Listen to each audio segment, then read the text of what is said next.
Ya, apa kabar semuanya? Alhamdulillah, Bu. Ibu apa kabar, Bu? Alhamdulillah baik, Bu. Nah, semoga semuanya sehat selalu ya. Saya ucapkan terima kasih banyak buat semua mahasiswa teknik elektro yang telah hadir dalam Zoom ini. Karena ada beberapa hal yang perlu saya sampaikan mengenai tugas akhir untuk mahasiswa di Fakultas Teknik dan di Universitas Islam Nusantara. Saya izin share screen ya.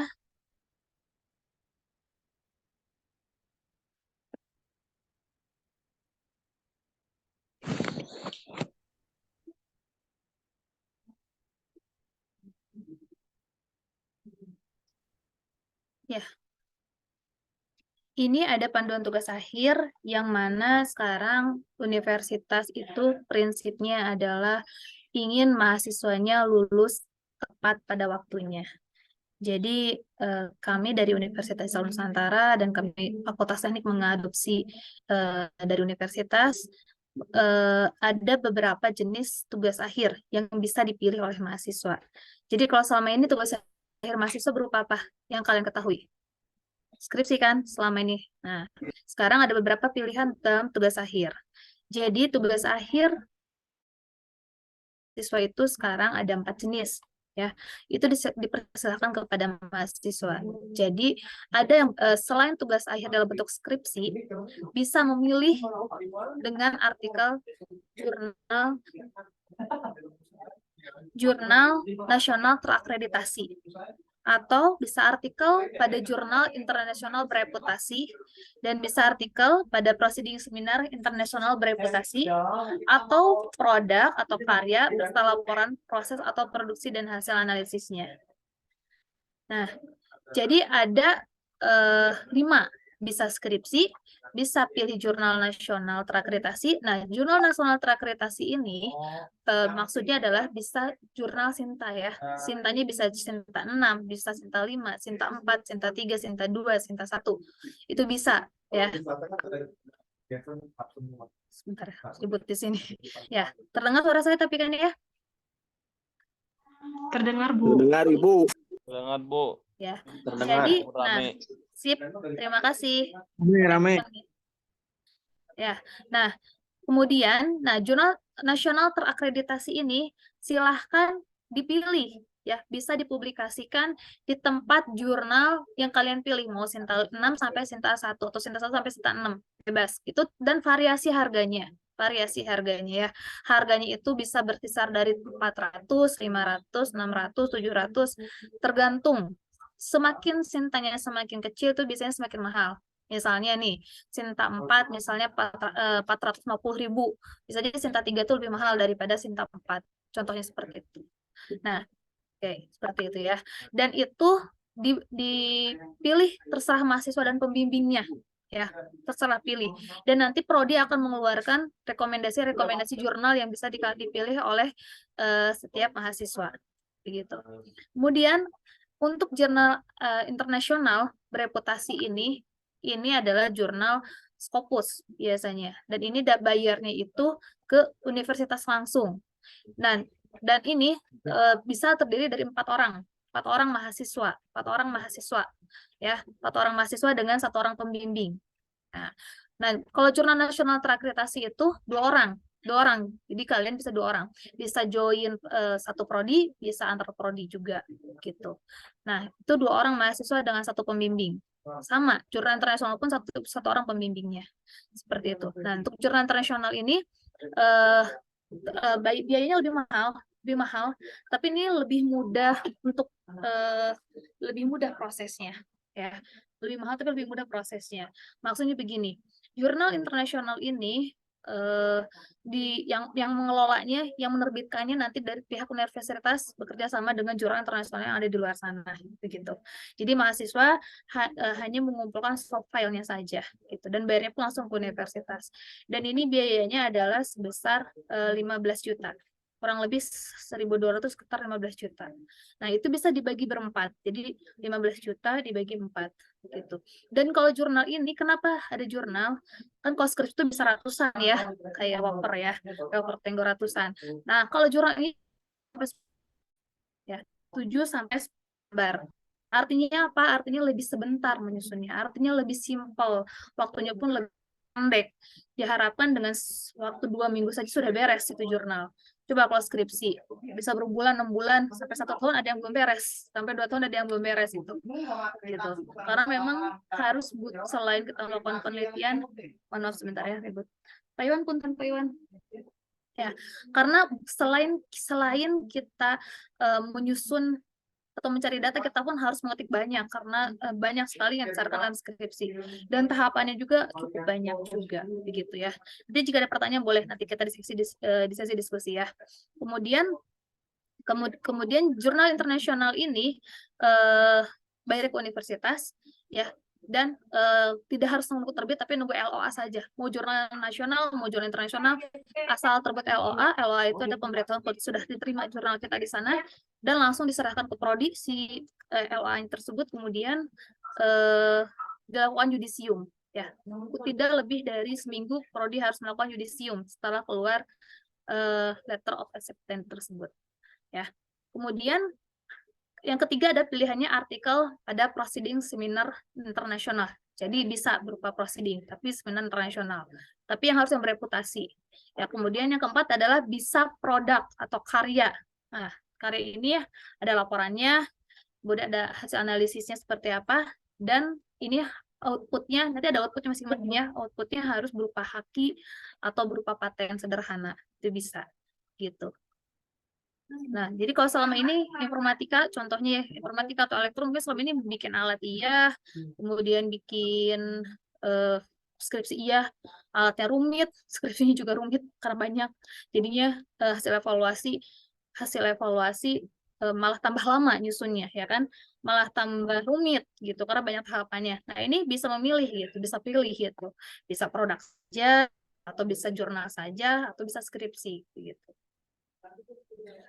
Kemudian di sini dalam hal tugas akhir bukan skripsi atau jurnal internasional bereputasi dapat dilakukan bersama-sama dalam satu tim sebagaimana disebut dalam maksimal 5 orang yang terdiri dari 4 mahasiswa dan 1 pembimbing. Ini untuk yang jurnal internasional ya. Nah, sedangkan jurnal nasional bereputasi atau produk atau prosedur internasional bereputasi dilakukan bersama-sama satu tim, di mana bersama-sama satu tim sebagaimana disebut dalam huruf C maksimal 3 orang yang terdiri dari 2 mahasiswa dan 1 pembimbing ya. Jadi sisanya di luar jurnal internasional itu bisa 1 pembimbing dan 2 mahasiswa. Kemudian tugas akhir ditulis oleh mahasiswa dengan pembimbing dosen yang sesuai bidang ilmu atau bidang keahliannya dan telah ditetapkan melalui surat tugas. Nah, surat tugasnya ini nanti artikelnya bisa dalam bahasa Indonesia ataupun dalam bahasa Inggris.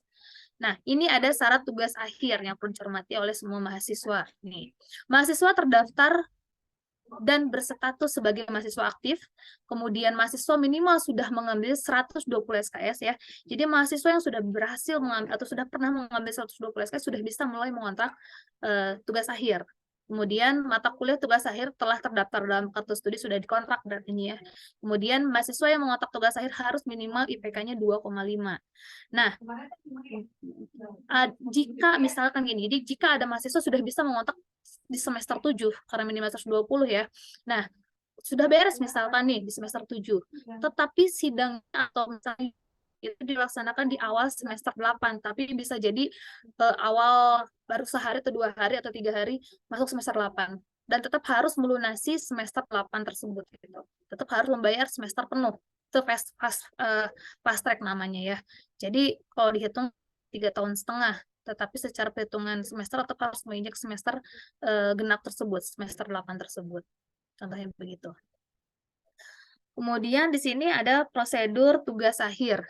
Nah, prosedur tugas akhir sama, intinya seperti itu ya. Nanti harus mengontrak dulu, kemudian membayar uang tugas akhirnya. Jadi intinya mau pilihan produk, mau jurnal, mau tugas, mau skripsi, intinya mahasiswa harus mengontrak dulu. Artinya harus membayar dulu. Sudah membayar, baru akan dikeluarkan SK bimbingannya, surat tugas bimbingannya ya. Kemudian tetap sama harus membuat proposal. Proposalnya simpel saja. Itu yang mana untuk di ACC nanti sama prodi dan ada diberi masukan dari proposal tersebut. Jika sudah oke, barulah silakan dilaksanakan mau jurnal, mau skripsi, mau produk dan sebagainya. Begitu. Ya. Kemudian, nah, bimbingan maksimal minimal 8 kali dalam waktu 1 semester kalau jurnal sesuai dengan kebutuhan, ya, sesuai dengan kebutuhan. Nah, ini beban pembimbing, satu pembimbing itu maksimal 8 orang yang dibimbingnya. Kemudian ini syarat-syarat dosen pembimbing ya. Kalau syarat dosen pembimbing ini nanti ada panduannya, bisa saya kirim panduannya untuk dibaca bersama. Kemudian dalam penetapan dosen pembimbing di sini mahasiswa bisa bisa request pembimbingnya mau siapa ya, diajukan ke prodi. Tapi belum tentu diterima, belum tentu di ACC, tapi memilih dosen pembimbing harus sesuai dengan kompetensi dosen pembimbing tersebut gitu ya. Jadi mempertimbangkan kompetensi. Jadi kita judulnya apa, dilihat sesuai dengan kompetensinya dosen siapa. Itu bisa mengusulkan ke prodi. Nah, nanti prodi menganalisis apakah dosen yang diajukan oleh mahasiswa sudah penuh atau tidak, karena ada syaratnya maksimal itu satu dosen pembimbing itu 8 orang, pembimbing utama itu 8 orang gitu. Dan jadi kalau sudah penuh paling digeser, nanti dari prodi diajukan ke fakultas ya untuk di-ACC oleh dekan. Seperti itu.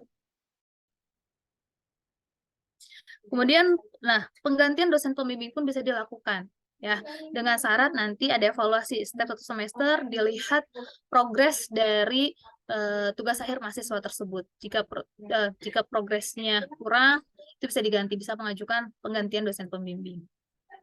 Atau ada hal-hal lain, itu bisa diganti dosen pembimbingnya. Gitu. Kemudian,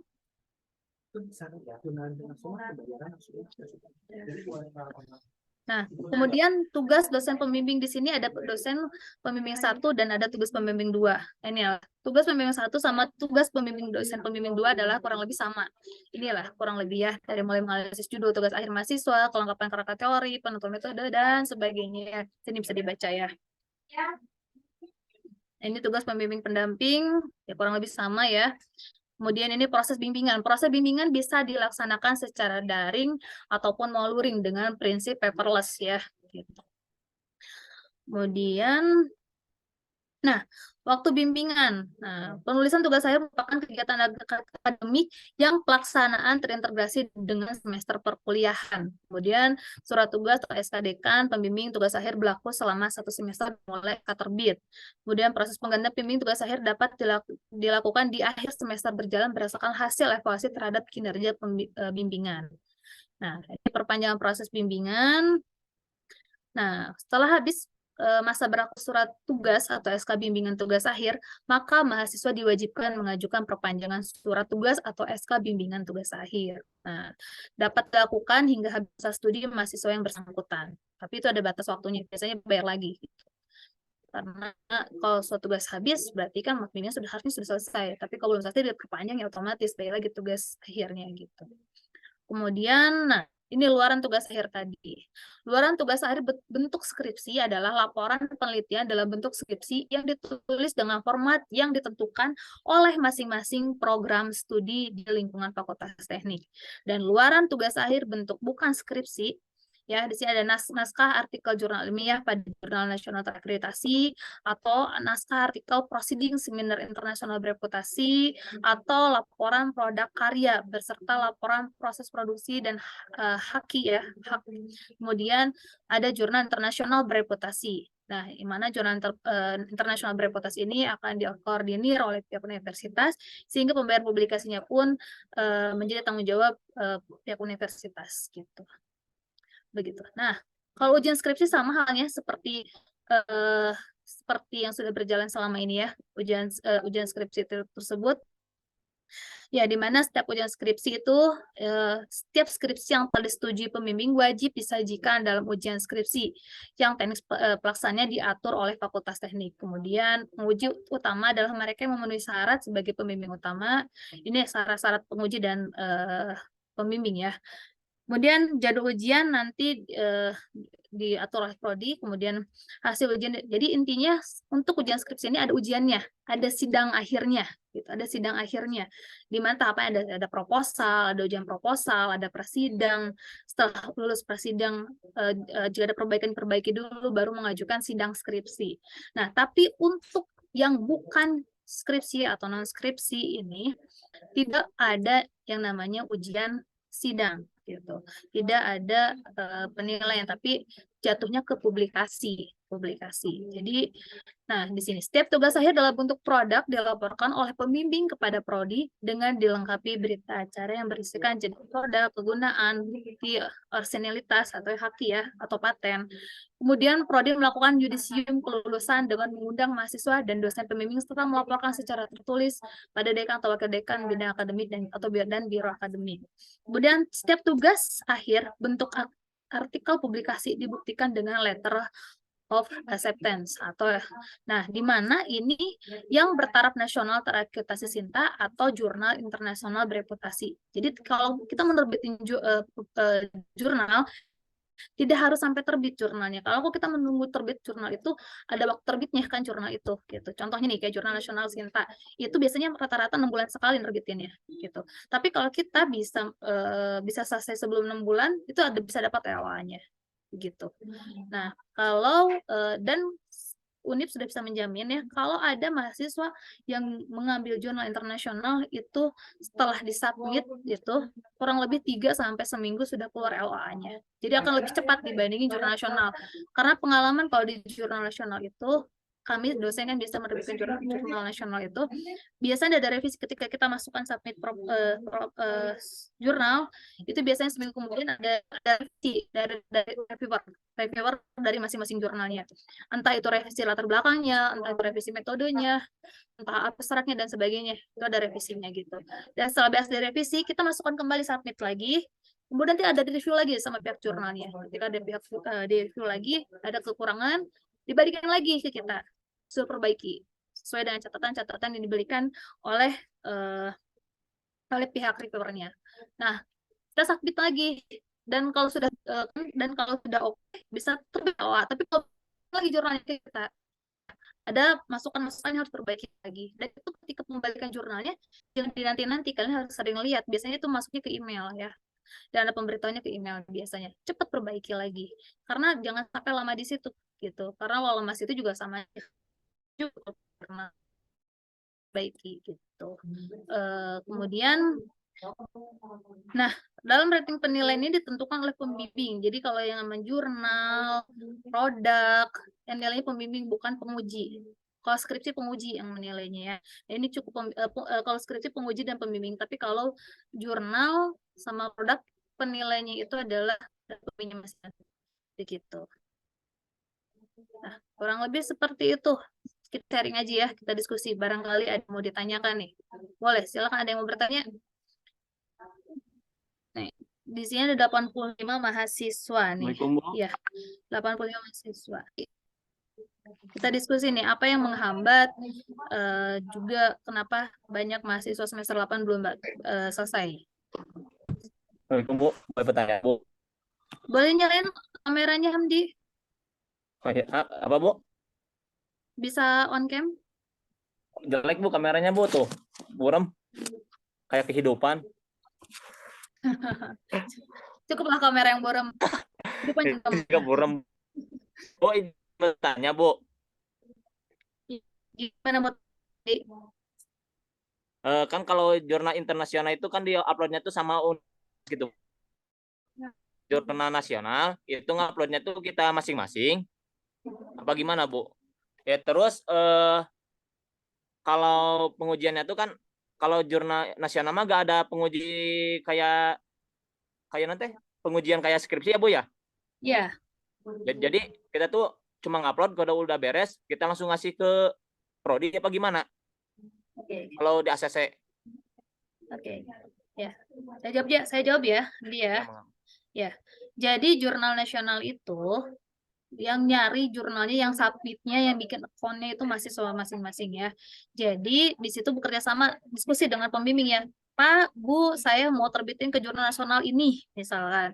Terus kemudian submit ke situ, kemudian nanti kan sudah mungkin ada pasti ada review.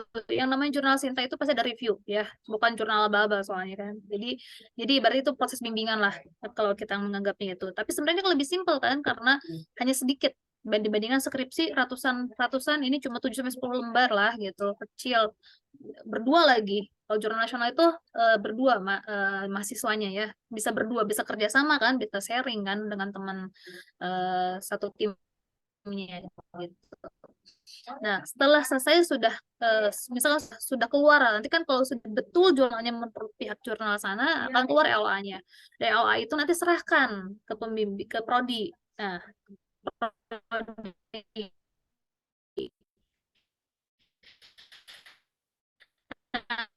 dari prodi nanti kurang lebih 1 minggu itu harus sudah OP-nya begitu ya, LOA untuk pengumuman kelulusan di situ. Begitu. Ya, tadi ada pertanyaan juga nih, apakah bisa bertiga? Nggak bisa, aturannya SOP-nya kalau jurnal nasional itu hanya berdua. Begitu. Bertiga itu dengan pembimbing, 1 pembimbing, 2 mahasiswanya. Begitu. Bu, mau nanya lagi nggak apa-apa, Bu? Boleh. Sering-sering aja ya, Bu, ya ini mah, Bu. Ya cepat lulus, Bu. Iya, harus lah. Ya. Kalau skripsi kan SK-nya tuh keluarnya tuh sesudah sempro gitu, Bu ya. Kalau jurnal kita ngajuin judul, nanti sama minta dosen pembimbing, nanti keluar SK-nya gitu apa gimana, Bu? Gimana? Kurang jelas suaranya? Bisa agak iya, keras? Bismillahirrahmanirrahim. Kan, Bu, kalau SK skripsi itu kita tuh habis sempro keluar SK-nya skripsi. Nah, kalau jurnal itu SK-nya tuh kita langsung ngajuin, nanti keluar SK gitu. Apa gimana? Ya, mau skripsi, mau jurnal, baiknya ada mini riset. Mini riset itu berupa proposal. Jadi tetap proposal di awal ada. Jadi untuk mengetahui prodi ACC atau tidak dengan judul tersebut gitu. Takutnya judulnya melenceng dan sebagainya kan penelitiannya. Jadi tetap disaringnya di proposal. Jadi bikin proposal itu nggak usah banyak-banyak. Cukup latar belakang, inti permasalahan kan. Kemudian permasalahan masalahnya apa, sama metodenya apa, gitu kan, intinya itu kan, kalau jadi buat dasar. Ya, bikin proposal itu jangan lama-lama, seminggu aja cukup bikin proposal, jangan dilama-lamain, gitu. Nah, kemudian juga prodi, nanti prodi melakukan apa sih penilaian proposal gitu kan, dari situ buat tahu kan nih kompetensinya siapa. Kalian pun bisa mengajukan nih pembimbingnya siapa ke prodi. Nanti kalau kalian tidak mengajukan pembimbing, nanti prodi yang menentukan gitu kan. Nah, nanti keluarlah SK gitu. SK karena kita harus tahu dulu kan apa yang kalian bahas tuh apakah sesuai tidak dengan kompetensi dari pembimbingnya. Itu kan tujuan dari situ kan. Jangan sampai kalian membahasnya apa, pembimbingnya siapa nanti tidak kompetensi sehingga pembimbingnya seperti itu. Satu lagi, Bu, gak apa-apa, Bu? Boleh. Ini mah tentang pembayarannya, Bu. Tentang dengan pembayaran skripsi, Bu. Terus kalau masa lamanya tuh berapa semester gitu, Bu? Masa lama apa? SK-nya. Ya, tadi sudah dijelaskan ya, SK itu akan per semester akan direview. Jadi kita akan dilihat per semester itu apakah sudah ada progres atau belum ya per semester. Kalau misalkan progresnya sedikit sekali, kemungkinan kita akan ganti pembimbingnya. Apakah ini di pembimbingnya atau di mahasiswanya, kita akan evaluasi nanti. Apakah pembimbingnya yang susah ditemui atau yang susah membimbing atau memang mahasiswanya yang hilang gitu kan. Karena kebanyakan di sini tuh mahasiswanya yang hilang gitu. Nah, jadi kita akan evaluasi nanti sejauh mana satu semester tersebut. Kalau misalkan dalam satu semester tersebut progresnya kurang bagus, misalkan ada kesalahan di pembimbing, kita ganti pembimbingnya gitu. Ya, jadi nanti dianalisis, kita analisis. Dan untuk pembayaran, mau pilih skripsi, mau pilih jurnal, tetap pembayaran tetap harus dibayar pembayaran tugas akhirnya gitu. Maksud Hamdi itu, Bu, nominalnya apakah sama apa enggak, Bu? Sama. Jadi, kirain jurnal ada murah gitu, Bu. Soalnya nanti kan mengupload. Sama. Kalau sekarang tugas saya berapa ya? 1,5 juta ya?